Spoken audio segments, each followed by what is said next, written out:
বন্ধুরা, আজ আমাদের পুরীর দ্বিতীয় দিন। আর আমরা পুরীতে ঘুরতে এসে প্রথমে সকাল সকাল উঠে আহ, মোটামুটি সকালে কাজকর্ম সেরে নিয়েছি। এইবার আমরা যাব পুরীর মধ্যে থাকা বিভিন্ন জায়গার সাইট সিইং। পুরীর মধ্যে বেশ কয়েকটা জায়গা আছে, তার মধ্যে আছে গুপ্ত বৃন্দাবন, সাক্ষী গোপাল, এছাড়া আরো বেশ কিছু আছে, এগুলো আমরা দেখতে দেখতে যাবো। তো আমরা অটো উঠে গেছি, আমাদের পার হেড 300 টাকা করে নিল। তোমরা এই অটোয় উঠলে অবশ্যই বার্গেনিং করে নেবে। পুরো সাইট সিনটা ঘোরানোর জন্য আমাদের কাছ থেকে 300 টাকা করে নিল। আমরা প্রথমেই এসে গেছি বিশালাক্ষী মন্দিরে। বন্ধুরা দেখতে থাকো।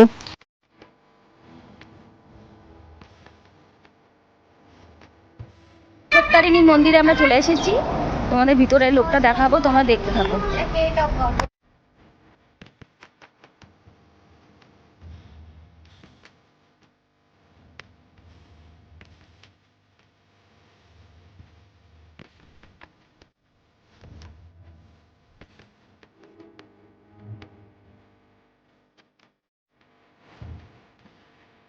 আমরা এখন রিটার্ন যাচ্ছি অন্য মন্দিরে যাই। তোমরা দেখতেই পেলে বিপত্তারিণী মায়ের মন্দির কত সুন্দরভাবে সাজিয়ে গুছিয়ে রেখেছে, দেখলেও গায়ে কাটা দিয়ে ওঠে। তোমরা দেখে বলো কিরকম লাগলো ঠাকুরকে দেখে। আরও অনেক গোপাল সাক্ষী গোপাল আরও অনেক মন্দিরে যাব, তোমরা দেখতে থাকো। আমরা ওখান থেকে বেরিয়ে এবার যাচ্ছি গুপ্ত বৃন্দাবনের পথে। রাস্তাগুলো দেখো কিরকম লাল মাটি টাইপের লাগছে। তো আমরা এই গুপ্ত বৃন্দাবনের সামনে চলে এসেছি। গেটটা দেখে কিরকম একটা বেশ ভালো লাগছে। সামনে অনেক লোকজনও রয়েছে। ওয়াও, সামনে দেখো কত সুন্দর একটা গণেশ মূর্তি। ঘাস কাটে প্রথমেই ঢুকে গেলাম। সাইডে দেখতে পাচ্ছি অনেক নেট দেওয়া আছে, চারিদিকটা সুন্দরভাবে সাজানো। আরো একটা সুন্দর মূর্তি আমরা দেখতে পাচ্ছি, জগন্নাথ প্রভুর মূর্তি। জানতে পারলাম প্রভুর স্বর্ণ অলঙ্কারে যখন ভূষিত থাকে তখন নাকি এমনটা দেখতে লাগে। প্রায় 80 টন সোনা গায়ে দিয়ে থাকে। সোনার পা, সোনার মুকুট, এই সিনটা রথের মধ্যে খালি কেবল দেখা যায় সোনার ব্যাজিটা। ও আচ্ছা, রথের গাড়ি মাসির ব্যাগ থেকে নিত না, উল্টো রথে আসার পর মন্দিরের সামনে রথের উপরে সোনা দিয়ে সাজায় তিন ঠাকুরকে। তখন তো বললো তোর বৌদি যেন কোথায় না যেতে পারে। ওই রাবণে, হারামি রাবণে এসেছে হরিণের রূপ ধরে। সীতা একটু হরিণকে ভালোবাসে, রাবণে সীতাকে নেওয়ার জন্য হরিণের রূপ ধারণ করে এসেছে। লক্ষণে ও তীরটা ধরে দিয়েছে হরিণকে মারার জন্য। সীতা ঘরের থেকে বেরিয়ে আসি তীরটাকে ধরে ফেললো। না না, তুমি হরিণকে মারো না, হরিণ আমার প্রিয় জিনিস। ও বলছে বৌদি তুমি জানো না, ও ছলনা করে এসেছে, ওর মায়া পড়ো না। মায়া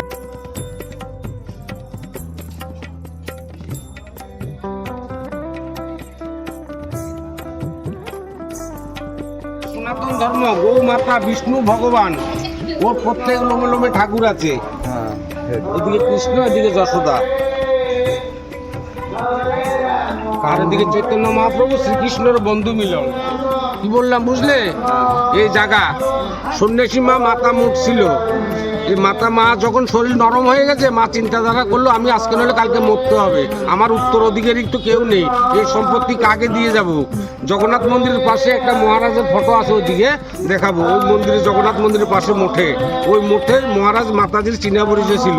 ওই মহারাজকে ডেকে এই মাতাজি জগাটাকে দান করে দিল, আমি যতদিন বেঁচে থাকি আমাকে একটু দেখো, আর আমি মরে গেলে আমার অন্তিম কাজটা তোমাকে করতে হবে, তারপরে এই জায়গা তোমার। মাতাজির বাক্য পালন করলো মহারাজ। কাজটা সেরে দিয়ে এই মহারাজে একা তো পারবে না, মহারাজের যত শিষ্য আছে সবাইকে এনে বনভুজি করলো, পিকনিক জঙ্গলের ভিতরে ভুজি করে এটাকে গুপ্ত বৃন্দাবন সাজাই দিল। সবাই দান করেছে, এটাকে করলো, ওদের নাম পরিবারের নাম লেখা আছে। দেখো মাতাজি যখন আরম্ভ হলো, শ্রীকৃষ্ণ সবাই তীর মারা শুরু করলো, দেখলো যে সবাই আমার আত্মীয় কুটুম, আমি কাকে মারবো? এটা হচ্ছে কুরুক্ষেত্রের যুদ্ধের সিনটা। যখন রথে বসে গেল পাণ্ডবদেরকে মারার জন্য, তখন দেখলো যে সব আমার বন্ধু বান্ধব, আমি কাকে মারবো তীর? তখন আর যুদ্ধটা করলো না, সেই সিনটা এটা।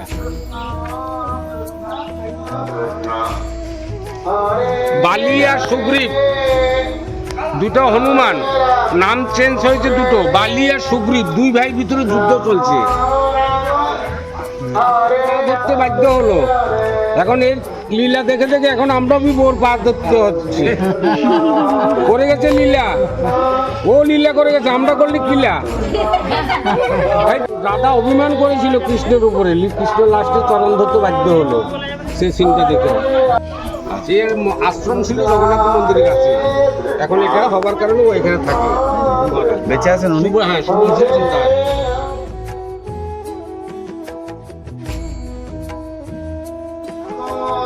বান্দরে বাচ্চাটাকে টেনে উঠাচ্ছে আম গাছে, দেখো আম গাছ এর সামনে দেখা যাচ্ছে তো, বান্দরে বাচ্চাটাকে টেনে উঠাচ্ছে, মা ছেলের কিভাবে আকর্ষণ দরদ সেটাও দেখাচ্ছে। আর ওদিকে লক্ষ্মী নারায়ণ সেবা হচ্ছে, এটা অনন্ত নাগ, অনন্ত নাগের উপরে নারায়ণ শুয়েছে, লক্ষ্মী। মানে আমরা এই গুপ্ত বৃন্দাবনের মধ্যে রয়েছে, এখানে গৌরনীতাইকে আমরা দেখতে পাচ্ছি। আশপাশের সমস্ত সাইড দিয়ে উপর দিয়ে দেখছি নেট দিয়ে ঘেরা রয়েছে, হয়তো হনুমান বা বাদরের হাত থেকে এই বাগানটাকে বা এই গুপ্ত বৃন্দাবনের ভিতরে থাকা সমস্ত কিছুকে রক্ষা করার জন্য এইগুলো চারিদিক দিয়ে নেট দিয়ে সুরক্ষিত। রাধা কৃষ্ণ দোলনায় ঝুলে, চারপাশে সকিলে আছে কাঁচের ঘরের ভিতরে।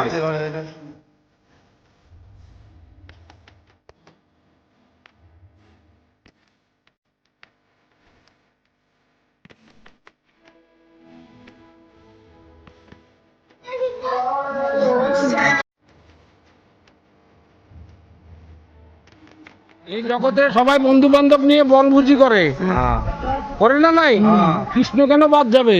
কৃষ্ণ বলছে আমার তো বন্ধুরা আছে, বন্ধুদেরকে নিয়ে পিকনিক করে। আর অতি ক্লোজ বন্ধু হয়েছে সুদামা, যে লাঠি নিয়ে দাঁড়িয়েছে। কৃষ্ণ সুদামা বলে না, এই যে কৃষ্ণ কি করছে, ব্রহ্মা ওখানে দেখে হাত জোর করেছে, ওর কাছে সব ফেল, কৃষ্ণের কাছে সবাই ফেল, কৃষ্ণ সব কিছু করতে পারে।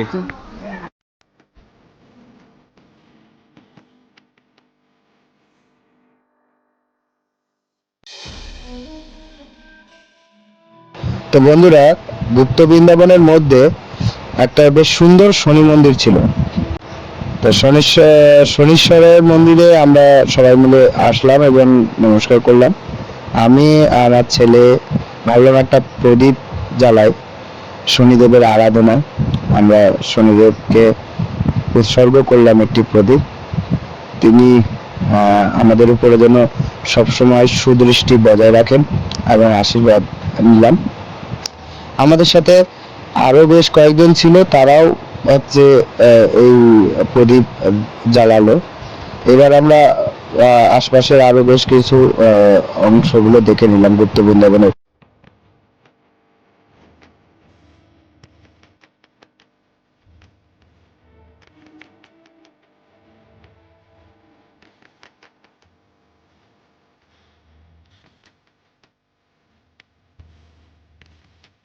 রাধা কৃষ্ণ নৌকা করে যাচ্ছে, সখীরা আছে করে করে।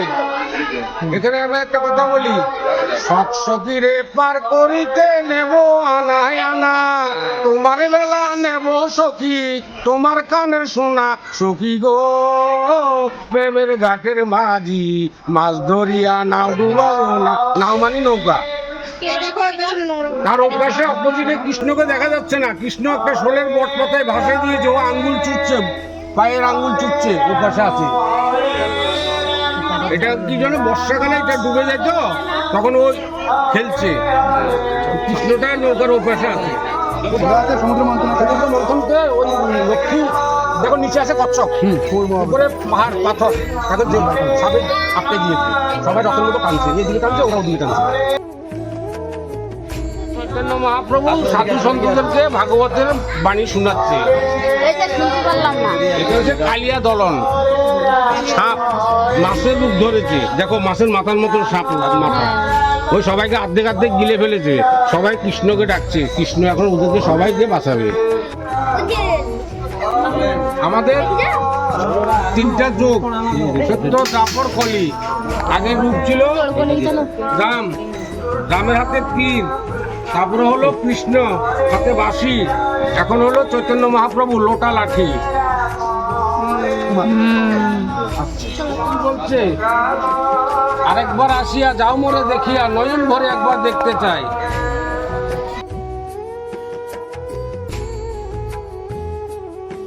কি 18 নালা, যে 18টা ছেলেকে বলিদান দিয়েছে, স্টুডিও আমি ওখানে গেলে বলবো। আচ্ছা আচ্ছা, একটু সামনে বলুন না। 18টা নালা আছে, সেই নালার উপরে চৈতন্য মহাপ্রভু কি করে আসলো আমি ওই জায়গাতে গেলে বলবো। আচ্ছা। দেখো চৈতন্য মহাপ্রভু ব্রিজের উপর, গাড়ি মোটর ছিল না তখন, পায়ে হেঁটে এসেছে, জঙ্গলে বাঘ ভালু ঘিরে ফেলেছে, ওর চারিপাশে বাঘ ভালু, ও নাচছে, ও পরবা করেনি, ও যে যা হবো ও কৃষ্ণ নাম মুখে ছাড়েনি, ও কৃষ্ণ নাম করতে করতে নাচছে, তার সঙ্গে বাঘ ভালু নাচছে।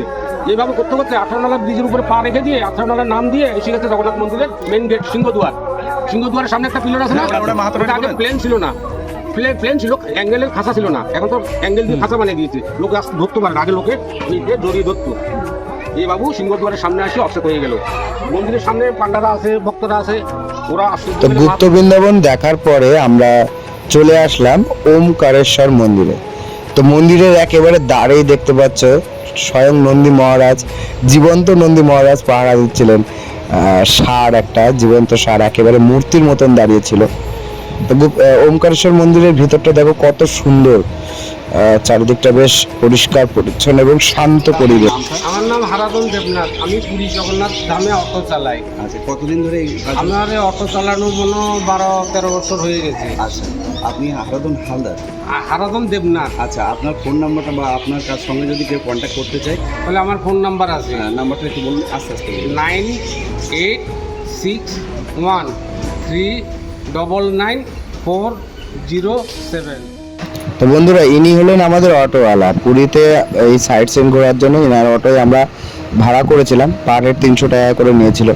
তোমরাও আসলে ইনার সাথে যোগাযোগ করতে পারো, ইনি খুব সুন্দর গাইডও করেন, আবার সুন্দরভাবে আমাদের চারিদিকটা দেখিয়েছেন, সুন্দরভাবে ঘুরিয়েওছেন। নাম্বারটা আমরা ডেসক্রিপশনেও দিয়ে দেবো, আপনারা এনার সাথে যোগাযোগ করতে পারবেন।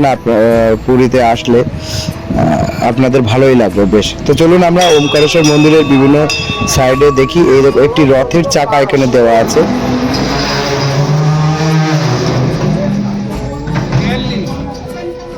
42 টাকা মন্দির থেকে বড় বড় 84 জনই জন্ম হবে মানব জন্ম, এগুলো শাস্ত্রে আছে। আচ্ছা, এই মানব জন্ম বহু দুর্লভ জন্ম, আমরা এগুলো আত্মহত্যা করলে এগুলো পাপ।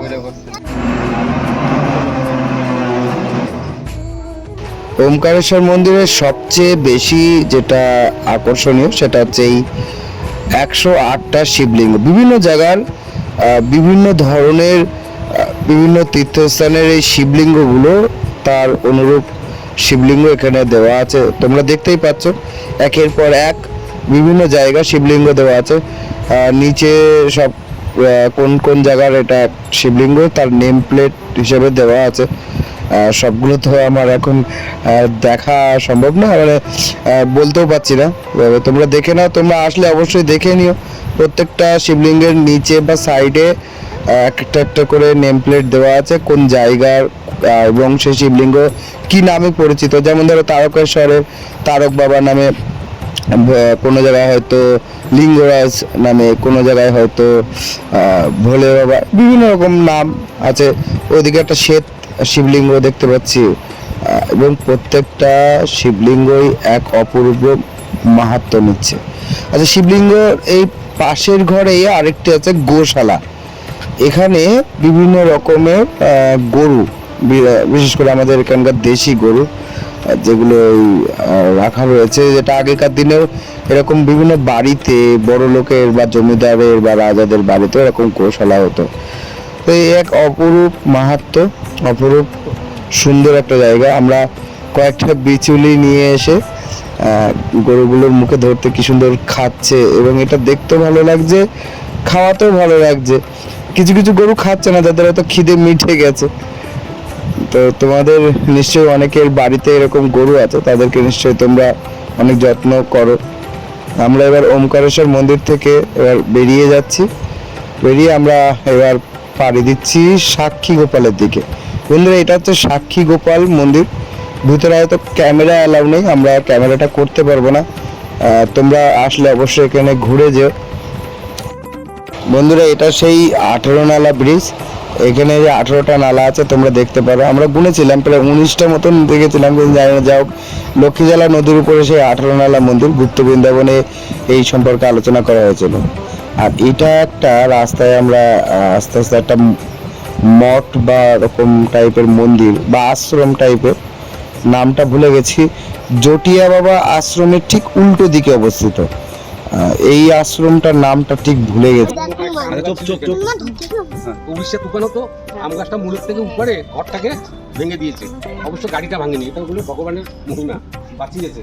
একটা ঘর ভেঙেছে, গাড়িতে কত হালকা গাড়ি ভেঙে যেত না, ভাঙেনি। আমরা নিচে দেখেছি ঘরটা চাপিয়ে রয়েছে, তারপরে এই ঘর থেকে গাড়িটা বের করে আবার নতুন করে একটা ঘর বানিয়েছে। এই গাড়িকে যত্ন করে কালার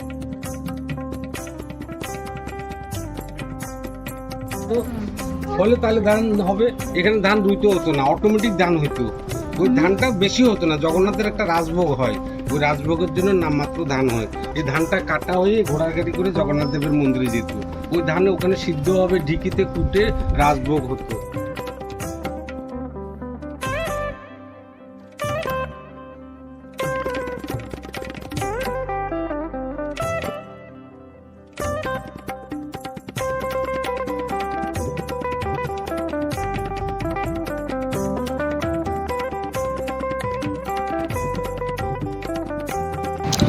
এটা সেই জটিয়া বাবার আশ্রম, ওই আশ্রমটার উল্টো দিকে। তো চলো দেখো ভিতরে আমরা কি কি দেখতে পাই। বলবে না, ওরা বলবে বৃক্ষ। যারা সংস্কৃতি পড়ে ওরা বলছে বৃক্ষ তোমার নাম কি, গাছে উত্তর দিলে ফলে পরিচয়। এই আওয়াজটা বিজয় কৃষ্ণ গোস্বামী কানে পেয়ে ব্যাগে করে গাছটাকে নিয়ে এসেছে, এদিকে মন্দির স্থাপন করলো, এদিকে গাছটাকে পুঁতে দিল। গাছে প্রতিদিন একটু একটু জল দিতে লাগলো, গাছ আস্তে আস্তে বাড়তে লাগলো। গাছের ঢাল তো উপরে থাকার কথা, ঢাল ঝুঁকে চলে এসেছি গুরুদেবের সামনের দিকে। গুরুদেব, আপনি আমাকে সঙ্গে এনেছেন, আমি আপনাকে সবসময় প্রণাম করি। এই জায়গাটা ফাঁকা ছিল না, এদিকেও 3টা ঢাল ছিল, দেখো ফণি তুফানে ভেঙে দিয়েছে। এদিকে একটা, ওদিকে একটা, এদিকে একটা, এই 3টা ঢালও এদিকে লম্বা হয়ে আসছিল।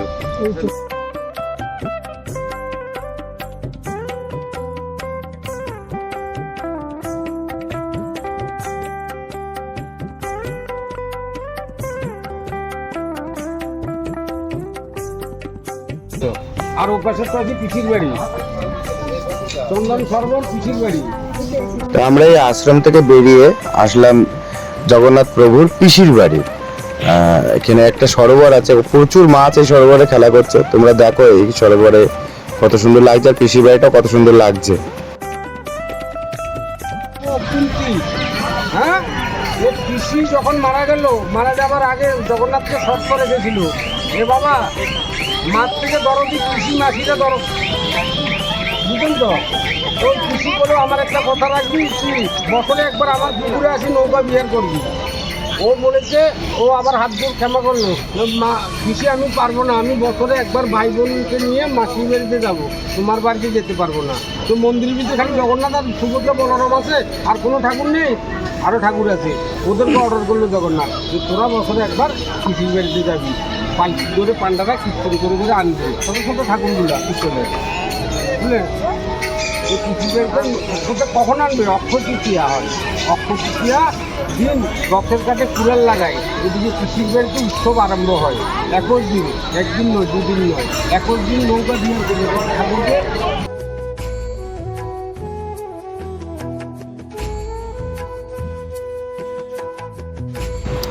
বন্ধুরা, এটা সেই পুরীর চাইনিজ টেম্পল, একেবারে চাইনিজদের আদলেই বানানো এই চাইনিজ টেম্পলটি।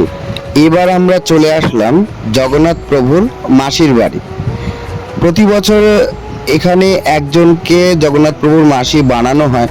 তো সামনে যে বামন মহিলাটি বসে আছেন, ওনাকেই এবছর জগন্নাথ প্রভুর মাসি বানানো হয়েছে।